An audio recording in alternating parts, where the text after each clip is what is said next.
तो आज हमारे साथ जीवन जी जुड़े हुए हैं और उनका एक इशू है अप्रेंटिसशिप को लेकर के और ये लोग काफी दिन से मांग कर रहे हैं इसके बारे में। तो जो भी थैंक इशू यू है सर। अप्रेंटिसशिप का, आप शुरू से अंत तक पहले इशू बताइए कि क्या है। सर जो अब पहले 2014 के पहले सर जो मतलब कैंडिडेट अप्रेंटिस करते थे तो हम्म। उनको जीएम कोटा से परमानेंट किया जाता था सर। हम्म। लेकिन 2013 या 14 के बाद जीएम कोटा से बंद कर दिए और हम्म। सर जो 20% जो रिजर्व कोटा है वो हम्म। लागू कर दिए। तो सर मतलब इतने ज्यादा लोग अप्रेंटिस कर रहे हैं और जो मतलब पहले कर चुके हैं उनका एज भी बढ़ रहा है। तो हम्म। इसी की वजह से सर जो 20% जो कोटा है हम्म। वो हमारे लिए ठीक नहीं ऐसा लग रहा है सर, क्योंकि हम क्वालिफाई हो चुके हैं। अगर रेलवे ने हमें क्वालिफाई कर चुका है तो हम्म। हमारा कुछ क्वालिटी होगी सर हमारे अंदर। हम्म। इसीलिए तो हमें क्वालिफाई किया जा चुका है अप्रेंटिस के लिए। तो सर हम्म। हमारा यही कहना है कि हमको जीएम कोटा से परमानेंट किया जाए। हमको जो आपका 20% जो आपने रिजर्व कोटा जारी किया है हम्म। उसकी हमें जरूरत नहीं सर। अगर आप हमको सीधे परमानेंट करते हैं तो इससे आगे भी मतलब बच्चे और अप्रेंटिस को अप्लाई करेंगे, अप्रेंटिस करेंगे रेलवे में। अगर आज आप हम्म। जीएम कोटा हटा देते हो और अप्रेंटिस नहीं परमानेंट नहीं करते अप्रेंटिस वालों को, तो सर हम्म। आगे से मुझको नहीं लगता कि बच्चों का अप्रेंटिस पर विश्वास रहेगा कि हमको परमानेंट करेंगे नहीं करेंगे। क्योंकि आज हम्म। के दौर में सर मतलब कंपटीशन ज्यादा हो गई है सर। हम्म। जो भी देखो देखो नौकरी के पीछे भाग रहा है। हम्म। तो एक तो हम सर अप्रेंटिस करे या पढ़ाई करे, एक तो स्टडी नहीं होती और ऊपर से वर्क भी रहता है सर। तो इसी की हम्म। वजह से हमारा ध्यान भटक जाता है सर हम्म। कि हम ठीक तरह से पढ़ाई भी नहीं कर पाते और अप्रेंटिस भी नहीं कर पाते। तो इसके हम्म। इससे आगे क्या होगा सर कि बच्चे लोग जो अप्रेंटिस, एक तो अप्रेंटिस का अगर हम करते तो हमको परमानेंट करना चाहिए। नहीं तो हम्म। बच्चे लोग तो सर फिर सीधा पढ़ाई के ऊपर ध्यान देंगे, क्योंकि परमानेंट तो आप कर नहीं रहे हो। हम्म। ऐसा ही हम्म। करना सर, सिर्फ हाथ जोड़ के यही विनती है कि हम्म। हमको परमानेंट किया जाए जेएम कोटा से। अच्छा हमको आप अच्छा, ये 20%। एक क्वेश्चन, मेरा जनरल क्वेश्चन है कि आप लोग जो हाँ सर। अप्रेंटिसशिप में आते हैं, रेलवे में घुसते हैं, तो किस हाँ बेसिस सर। पे घुसते हैं? एग्जाम सर होता है? हमारा जो, नहीं सर एग्जाम वगैरह नहीं होता। हमारा जो एवरेज होता है 10th का और आईटीआई का, हम्म। जो हमारा रिजल्ट होता है उसका एवरेज निकलता है और उसके हिसाब से हमारा मेरिट लगता है सर। हम्म। हम एक तो 10th में मेहनत की है और आईटीआई में भी दो साल मेहनत की है। तो हम्म। इसके उसी के हिसाब से उसी की मेहनत का से हमारा ये फल मिलता है। जिस हम्म। बच्चे का परसेंटेज कम होगा, एवरेज कम होगा, वो तो नहीं लगता है। हाँ, क्योंकि हम मेहनत की है इसीलिए तो हम लग रहे हैं सर। उस चीज के लिए हम अच्छा। क्वालिफाई कर चुके हैं। अच्छा, एक बात ये बताइए, तो हाँ आप लोग सर। को जो भी काम दिया जाता है वो ग्रुप डी का काम होता है? हाँ सर, ग्रुप डी का। और ठीक है, और सैलरी जो अप्रेंटिसशिप की दी जाती है वो कितने, 6-7 हज़ार के करीबन होती है? हाँ हाँ सर। और आपको कितने घंटे काम करना पड़ता है? 8 घंटे सर। तो आप जो काम करते हैं वो प्रॉपर ग्रुप डी वाला काम करते हैं जो एक ग्रुप डी कर्मचारी करता है? वही वही वही काम करते सर। तो वही काम पहले, करवाते हो, जितना कर्मचारी काम करता है उतना ही काम हमसे भी करवा के लेते सर। तो पहले क्या आप लोग को कोई प्रावधान था जिसके थ्रू आपका जॉब परमानेंट किया जाता था? हाँ सर, जीएम कोटा था, रिजर्व कोटा था जीएम की तरफ से।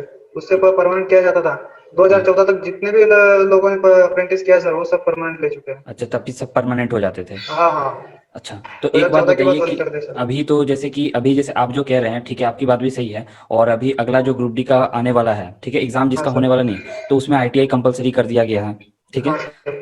तो फिर अगर बच्चे, आप जिस बेसिस पे बोल रहे हैं, तो बच्चे एग्जामिनेशन क्यों देंगे? फिर वो तो कोशिश करेंगे, आप 100% बोल रहे हैं कि वो अप्रेंटिस ही बन जाए और फिर क्या कहता है ग्रुप डी ना देना पड़े, क्योंकि वहां पे उनको शायद लगे कि ज्यादा कंपटीशन है। तो सर मैं वही तो बोल रहा हूँ कि आप अगर आज हमको परमानेंट नहीं करते हो तो हम्म। बच्चे जो है अप्रेंटिस की तरफ ध्यान ही देंगे, वो सीधा पढ़ाई की तरफ घुस जाएंगे। क्योंकि आज तो आप हमको परमानेंट नहीं कर रहे हो तो हम्म। बच्चे क्या सोचेंगे कि एक साल मतलब अप्रेंटिस में बर्बाद करने से अच्छा है तो हम पढ़ाई कर ले। एक साल में उतना अच्छा, हमारा बेसिस कवर हो जाएगा। और अप्रेंटिसशिप सीधा में मतलब एग्जाम आपको देके ट्वेंटी क्वालिफाई कर परसेंट सकते का हैं। कोटा दिया गया है, वो आरआरसी का, मतलब जो भी टोटल नंबर ऑफ वैकेंसी निकलेगी उसमें हाँ से हाँ। 20% कोटा, अगर 1 लाख निकलती है तो 20 हज़ार जो है बीस वैकेंसी वो हजार आपको जाएगी हाँ डायरेक्ट। सर। मैं हाँ ओवरऑल हाँ। इंडिया की बात कर रहा हूँ कि आपको क्या लगता है अप्रोक्सीमेटली कितनी संख्या है जो अप्रेंटिसशिप में कार्यरत है या जो डिमांड कर रही है कि उनको मतलब फुल टाइम कर दिया जाए? सर अभी एक्चुअल तो पता नहीं है, हम्म। लेकिन फिर भी सर वो 50 से 60 लाख तक वो होंगे सर, आराम 50 से 60 लाख? हाँ सर, तो क्योंकि आप, हाँ बोलिए। एक एक साल में सर 10 एक लाख बच्चों तो अप्रेंटिस कर चुके होते तो सर। आपको नहीं लगता है कि आप लोग की जो मांग है वो बहुत ही इम्प्रैक्टिकल है एज कम्पेयर्ड? क्योंकि आप लोग जो मांग कर रहे हैं, इतनी तो वैकेंसी भी नहीं है, और अगर अगर रेलवे को करना पड़ा तो 50 से 60 लाख लोगों को डायरेक्टली उनको रिक्रूट करना पड़ेगा। नहीं सर, हम वैसे नहीं बोल रहे। जैसे हमारे बच्चों ने अप्रेंटिस किया है सर, जिस हम्म। हिसाब से मतलब 2014 से आप बंद कर चुके हो, तो आप पहले 2014 की बैच उठा लीजिए। हम्म। उसके बाद अगर आपके पास वैकेंसी आए तो आप 2015 की उठा लीजिए, उसके बाद 16 की, 17 की, स्टेप बाय स्टेप। सर एक एक साथ तो नहीं उठा सकते क्योंकि इतनी वैकेंसीज तो नहीं है सर। ये बात से मैं भी सहमत हूँ क्योंकि उतनी वैकेंसीज नहीं है। और सब अगर अप्रेंटिस वालों को ये बढ़ावा दिया जाएगा तो बाकी लोग भी क्या करेंगे, वो बात भी सही है। अच्छा, एक बात और है, जैसे ये मुझे बताइए तो कि जो वैकेंसी बीस के हिसाब से सर एक। परसेंट, हाँ सर बोलिए। बोलिए। मैं ये पूछ रहा हूँ कि बीस हाँ सर परसेंट 20% जो ये है आप लोग के लिए रिजर्वेशन, तो ये किस बेसिस पे आपको जॉब दिया जाता है? आपको एग्जाम में बैठना पड़ता है? हाँ सर एग्जाम में बैठना ही पड़ता है। तो कौन से एग्जाम में? जो एग्जाम। बाकी जनरल स्टूडेंट्स बैठ रहे हैं वही वही एग्जाम हाँ में? उसी उसी एग्जाम में सर, उसी एग्जाम में हमको मतलब अटेंड करना पड़ता है और कंपटीशन में हिस्सा भी लेना पड़ता है। उसके हम्म हिसाब से जैसे जनरल लोगों की हम मेरिट लगती है सर, वैसे हम लोगों की हम्म भी मेरिट लगती है। वो जो हम्म 20% लोगों में जो क्वालिफायर होगा, जो हम्म मेरिट में होगा उसको जॉब मिलेगा। अच्छा, लेकिन आपकी जो मांग है, आप जिस बेसिस पे ये मांग कर रहे हैं, वो मांग मुझे मतलब प्रैक्टिकल नहीं लग रही है। आप लोग की ठीक है, मांग सही है, मैं इसको बाहर भी रख दूंगा, इसमें कोई दिक्कत नहीं है, लेकिन एक कोई एक होता है ना कि पुख्ता रीजन जिसकी वजह से आप मांग कर रहे हैं। एक रीजन आप बोल रहे हैं कि कंपटीशन ज्यादा है, तो आपके लिए सिर्फ कंपटीशन ज्यादा थोड़ी ना है, जो बाहर बच्चे बैठे हुए हैं उनके लिए भी कंपटीशन है। हाँ, ये आप भले बोल सकते बराबर। हैं, एक ये थोड़ा बहुत जेन्युइन रीजन मुझे ये थोड़ा सा दिखता है कि आप बोल रहे हैं कि अप्रेंटिसशिप हम लोग कर रहे हैं और अगर हमें जॉब ही नहीं मिलेगा तो हम पढ़ाई करेंगे, तो फिर हम जॉब भी सही से नहीं कर पाएंगे। वही तो हम बोल रहे हैं सर कि बच्चे जो हम तो कर चुके हैं सर, लेकिन इससे हम्म आगे वाले जो आने वाले बच्चे हैं सर, वो हम्म तो ये सोचेंगे ना कि एक साल अगर हम बर्बाद क्यों करें, हम्म उससे अच्छा तो हम पढ़ाई कर लेते हैं। हम्म। पढ़ाई करके भी हम एग्जाम अटेम्प्ट कर बात सकते आपका हैं। सही है, लेकिन आप ये भी तो देखो कि आपको तो डबल मौका मिल रहा है ना। आप लोग तो बेनिफिट में एक तरह से देखो तो, कि आपके पास 20% कोटा है ही, और एट द सेम टाइम 100%, यानी आपके लिए तो पूरा 1 लाख वैकेंसी खुला है। और जो स्टूडेंट अप्रेंटिसशिप नहीं किया है या नहीं है, तो उनके लिए तो 80,000 ही है, तो आप लोग तो ऑलरेडी बेनिफिटेड है। सर जी लेकिन हमने एक साल है 2 साल है वो बर्बाद कर चुके हैं ना सर, देखिए उसके हिसाब से बर्बाद, तो हमको बेनिफिट ठीक नहीं लगता है सर। देखिए आपका सही बात है, लेकिन अगर आप ठीक है, उसके आप हिसाब जो से जो बात। रेलवे में बेनिफिट दे रही है सर, हम्म वो हमारे हिसाब से हमको ठीक नहीं लगता कि हम एक साल निकाल चुके हैं। दो हम्म साल निकाल कुछ कुछ बच्चों का अप्रेंटिस 2 साल का होता है सर, वो बच्चे 2 साल निकाल चुके होते हैं। हम्म जितना आपका ग्रुप डी का एम्प्लॉयर जितना मतलब काम करता होगा, जितना हम्म उसमें क्वालिटी होगा, उतना एक साल में 2 साल में अप्रेंटिस वाले बच्चों के अंदर आ ही जाता है सर। हम्म अप्रेंटिस वालों को बच्चों को लेने का एक फायदा रेलवे का है कि उसको ट्रेनिंग देने की जरूरत नहीं है आपको, क्योंकि हम्म। जो उसकी ट्रेनिंग है वो पहले एक साल में पूरी हो अच्छा, चुकी है। एक एक बात बताइए, जो अप्रेंटिसशिप में आपने जॉब किया था वो कौन सा जॉब था? कौन सा पोस्ट का जॉब था? ट्रैकमैन? मैं वेल्डर वेल्डर था सर। वेल्डर था? अच्छा। हाँ सर। हाँ हाँ हाँ, तो आपकी ट्रेनिंग हुई थी प्रॉपर? हाँ सर प्रॉपर मतलब ट्रेनिंग जो सिखाते रहते सर, एक साल में नई नई चीजें सिखाते रहते। पहले तो वेल्डिंग सिखाया, गैस कटिंग सिखाया, और उसके हिसाब से काम करना पड़ता है सर। अच्छा, लेकिन देखिए जिसमें दो बात आ जाती है, जैसे मैं अपना ये रखूं जितना मैंने जानकारी ली है, और देखिए हाँ रेलवे सर। जो है वो अप्रेंटिस को क्यों हायर करता है, आप बता सकते हैं? क्योंकि वो ग्रुप डी के थ्रू भी तो हायर कर सकता है, अप्रेंटिसशिप के थ्रू क्यों हायर करता है? सर अभी ये बात तो मैं नहीं बता सकता सर। देखिए ये बता नहीं सकते, ये कोई नहीं जानता होगा, लेकिन अगर हम अंदाजा हाँ लगाएं तो उसका रीजन यही है कि रेलवे को हमेशा एम्प्लॉयर की कमी रहती है। अगर वो हाँ एम्प्लॉयमेंट सर। देंगे तो उनको इतने सारे बेनिफिट्स भी देने पड़ेंगे, जहां पे आपको इतना सारा एचआरए और रूम रेंट और इतनी सैलरी भी देनी पड़ती है, जिसकी वजह हाँ से सर। हमेशा और बोझ पड़ता है। अप्रेंटिस अप्रेंटिस वाले जो है सर, वो एक तो कम सैलरी में काम करते कम हैं। सैलरी में काम उन करते हैं। उनको आपको क्वार्टर देने की भी जरूरत नहीं है, कुछ नहीं। कैंटीन की भी नहीं, और मेडिकल वगैरह मतलब ई कुछ भी पास जो नहीं। है आपका, वो कुछ देने की हाँ, जरूरत नहीं है मतलब सर। वो वो काम तो निकाल लिए और फिर आपको छोड़ भी दिए। बस तो बस बस वही कर रहे हैं सर, यूज एंड थ्रो कर रहे हैं सर खाली बस। तो ये तो उनका बाकी इंटेंशन कुछ ही है, नहीं। अगर आप ये समझो तो वो उनका इंटेंशन ही है। एट द सेम टाइम आप देखो, रेलवे ने अपना टारगेट बना लिया कि उनके पास लगभग 13 लाख के करीबन मतलब कर्मचारी हैं। वो उन हाँ सर। कर्मचारी की संख्या को शायद, अब एग्जैक्ट नहीं बोल सकता हूँ, शायद 8 लाख तक हाँ सर। लाने की कोशिश कर रहे हैं। तो वो इस प्रक्रिया में तो और आगे ही बढ़ रहे हैं। जहां तक मुझे लगता है कि आप लोग जो ये 20% से मांग कर रहे हैं, मुझे लगता है कि इससे ज्यादा आप लोग को जेनविन मांग ये करना चाहिए कि आप ज्यादा से ज्यादा वैकेंसी लाएं, क्योंकि फिर वही हो जाता है ना कि अप्रेंटिस वाले अपने अलग मांग कर रहे हैं, ग्रुप डी वाले अपने अलग मांग कर रहे हैं। तो आप लोग स्टूडेंट्स को हमेशा एक होना पड़ेगा, क्योंकि आपका मांग जो है ठीक आप बोल रहे हैं, लेकिन वो एकदम जेन्युइन नहीं, क्योंकि आपके पास तो चलो आप काम किए, बोले कि आपका 1 साल चला गया, आपने आपको तो किसी ने जबरदस्ती नहीं खींचा वहां पे। और छोड़ो आप तो नहीं नहीं, एक बात और सुनो, हाँ आपको मैं सर। ये बात भी बोलता हूँ कि आपको क्या कहता है कि बहुत सारे आप तो स्टूडेंट का नहीं जान रहे हैं कि वो कहाँ पे काम कर रहे हैं और एट द सेम टाइम पढ़ाई भी कर रहे हैं। तो आप तो बस ये रेलवे के ऊपर थोपना चाहते हो कि आपने हमको काम लिया। तो वो बिल्कुल सही है, मैं ये भी मानता हूँ कि इस तरह की चीजें नहीं होनी चाहिए। अगर उनको कर्मचारी है तो उनको कर्मचारी के थ्रू ही कराना चाहिए, ना कि ये अप्रेंटिसशिप का इस तरह से लाना चाहिए। अच्छा, एक और बात बताइए, ये अप्रेंटिसशिप हाँ का जो सर। सर्टिफिकेट आपको मिलता है, इसका आपको हाँ बेनिफिट सर। कहीं मिलता है या नहीं मिलता है, प्राइवेट जॉब में या कहीं पे भी?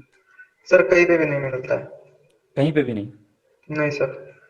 मैं एक बात बताता हूँ कि हाँ एक सर। बात तो ग्रुप डी में ना ट्रेनिंग होती नहीं है, ग्रुप डी में ट्रेनिंग का कोई खर्चा उनको लगता नहीं है। मैं पहला बात ये बताऊं, ठीक है, कुछ कुछ पोस्ट के लिए हाँ सर। मैक्सिमम पोस्ट है ट्रैक मेंटेनर, जो कि 70% के करीबन वैकेंसी भरते हैं, ठीक है, उनको कोई ट्रेनिंग नहीं हाँ रहती है, सर। फर्स्ट डे से उनको काम कराना शुरू कर दिया जाता है और धीरे धीरे चीजें सीख जाती हैं। तो आप जो ट्रेनिंग की बात कर रहे हो, ट्रेनिंग का खर्चा तो ये उनके नेग्लिजिबल के बराबर आता है। दूसरा चीज ये कि जितने आईटीआई और आप लोग टेक्निक सॉरी अप्रेंटिसशिप है, सबको आप बोल रहे हो कि कर लो, तो ऐसा तो नहीं है। अगर ग्रुप डी से उस तरह से बच्चे आते हैं जो काम नहीं कर पाते हैं अच्छे से या काम नहीं करना चाहते हैं, तो मुझे जरूर लगता है कि ऐसे अप्रेंटिसशिप में भी स्टूडेंट होंगे। और आपको तो भाई मतलब आप तो कोई कंपटीशन के थ्रू भी नहीं आते हो, आपका सिर्फ मार्क्स देखा जाता है। तो मार्क्स तो कभी भी रियल मतलब ये नहीं होता है आपको जज करने का तरीका, क्यों, और खासकर 10th और ये आईटीआई का मार्क्स जो कि मतलब इस तरह से चीजें होती है। तो आप जो चीजें बोल रहे हो मतलब कि वो मुझे तो बहुत ज्यादा जेन्युइन नहीं लग रहा है, ठीक है। लेकिन हाँ, दो तीन चीजें बोल रहे हो, मुझे जो लगता है कि बेस्ट वे आपके लिए ये हो सकता है कि जैसे बाकी सब में होता है ना कि आप लोगों ने काम कर लिया, तो आप लोग को इंटरनल असेसमेंट के थ्रू या एग्जामिनेशन के थ्रू ही क्या कहता है आपको लिया जाए, क्योंकि सबको तो नहीं ले सकते हैं। ये तो एकदम मतलब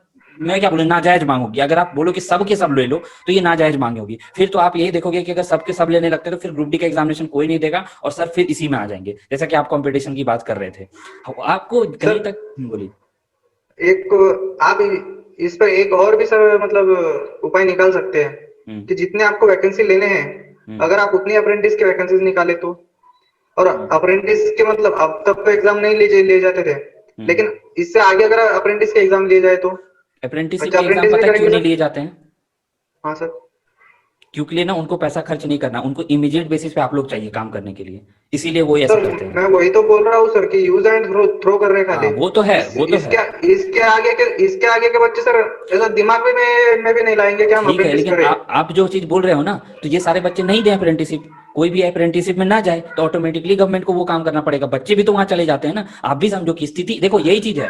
जो ऊपर है वो आपका प्रॉब्लम अगर जानता है, वो जो रेलवे वो जानता है स्टूडेंट का प्रॉब्लम, उनके पास पैसे की कमी है, उनके पास मतलब क्या कहता है आर्थिक तंगी है, तो उस चीज को वो करता है। हाँ फिर सर। वो लोगों को बोलता है कि हम 7,000 में जो 20,000 रुपया देते हैं, हम आपको 7,000 रुपया देंगे और कोई फैसिलिटी नहीं देंगे, आइए काम कीजिए। इतने बेरोजगारी बढ़ गई है कि लोग करते हैं। आप छोड़ो 7,000, मुझे लगता है कि 2,500 भी देंगे ना तो भी लोग आ जाएंगे। तो भी समझ रहे लोग हो? करेंगे सर। हाँ करेंगे। तो ये चीज जो करेंगे। वही चीज बोल रहे हैं ना कि आपको ये देखो कि जिसको दबाने का मौका मिलेगा वो दबाएगा ही, वो वाली चीज हो जाती है। तो हाँ ये सर। जो हाँ आप चीज सर। कह रहे हैं ये तो बिल्कुल सही नहीं है, लेकिन अब क्या बोला जाए इसमें, आप सही गलत तो देख ही नहीं सकते हैं। आप 2 साल से वैकेंसी निकाल के रखे हैं, जॉब दे नहीं रहे हैं, तो वो भी गलत है। तो गलत तो सब कुछ वही कर रहे तो हैं हम सर, लोग। 2 साल से वैकेंसी मतलब आप इस साल में आप पोस्ट डालते हो, अगले साल आप उसका फॉर्म भरवाते हो, उसके अगले साल आप एग्जाम लेते हो और उसके अगले साल आप रिजल्ट लगवा के ज्वाइनिंग करवाते हो सर। इसमें तो हम्म। 4-5 साल चले जाते हैं। हम्म। तब तक तो हमको बेरोजगारी रहना सर। तो आप जो कह रहे हैं बिल्कुल सही है। मुझे यहाँ तक लगता है कि जैसे कि आप लोग मुझे ये लगता है कि सबसे बेस्ट तरीका जो आपने कहा, मुझे यही लगता है कि अप्रेंटिसशिप को तो जरूरत पड़ती है। जैसे 20% दे रहे हैं, तो जो भी 20% या 30% जो भी है, 100% तो नहीं कर सकता है और वो करना भी नहीं चाहिए, ठीक है। लेकिन कितना भी परसेंटेज हो, मुझे लगता है कि इंटरनल असेसमेंट के थ्रू स्टूडेंट्स को ले लेना चाहिए। उनको इतने बड़े जाल में नहीं फंसाना चाहिए जो कि 4-5 साल का रहता है, क्योंकि उनको भी बराबर है लोगों सर। की जरूरत रहती है, ठीक है। तो सब नहीं, लेकिन हाँ 20% ही अगर दे, 20% भी बड़ा है, मुझे लगता है कि 20% कम नहीं है, ठीक है। वो 20% इंटरनल असेसमेंट के थ्रू ले लेने चाहिए। अब बाकी स्टूडेंट से भी आप लोग यही मांग कर सकते हैं कि आप लोग को साथ दें, और आप लोग को भी मैं यही बोलूंगा कि जो स्टूडेंट्स बाकी हैं जो कि आपसे रिलेटेड हैं, जो उनको भी इश्यूज है, आप उनकी बातों को सुनिए और उनकी बातें आपको जेन्युइन लगती है, ठीक है, तो आप जरूर उनका साथ दीजिए। तो जीवन जी ने भी अपनी बातें रखी है अपने साथ, आपको कितनी सही लगती है गलत लगती है हमें कमेंट सेक्शन में जरूर बताइएगा। और जो अप्रेंटिसशिप के स्टूडेंट हैं वो भी अपनी बातें जो हैं वो लाइन वाइज रख सकते हैं कि हाँ ये हमारी मांगे और क्यों मांगे हैं, ठीक है, उसके रीजन के साथ। बाकी आप लोग सभी देखिए और आशा करते हैं कि रेलवे जो है बड़े कदम उठाए सब स्टूडेंट्स को जो इस तरह से प्रताड़ित किया जाता है इतने लंबे लंबे ड्यूरेशन तक रख के, और अप्रेंटिसशिप का भी कुछ एक बेटर सॉल्यूशन निकाला जाए, ठीक है। तो इन्हीं शब्दों के साथ बहुत बहुत धन्यवाद देना चाहेंगे। और कोई आप लोग हैं जो अपनी बातें यहाँ पे रखना चाहते हैं, तो आप अपना व्हाट्सएप नंबर नीचे लिख सकते हैं, ठीक है, मैं आपको कांटेक्ट करूंगा। और आप अपना मुद्दा भी लिख दीजिएगा कि आपका मुद्दा किस चीज से है। जैसे कि अगर रेलवे अप्रेंटिसशिप पे है तो रेलवे अप्रेंटिसशिप, एसएससी जीडी से है तो एसएससी जीडी, ठीक है। बाकी आप लोग सभी कमेंट करके जरूर बताइएगा कि आपका इसके बारे में क्या सोचना है। जीवन जी आपका बहुत बहुत धन्यवाद, और फिर आगे आपकी थैंक यू जरूरत सर। पड़ेगी तो फिर आपको बुलाएंगे। इस वीडियो में इतना ही, देखने के ठीक लिए है बहुत सर। बहुत धन्यवाद।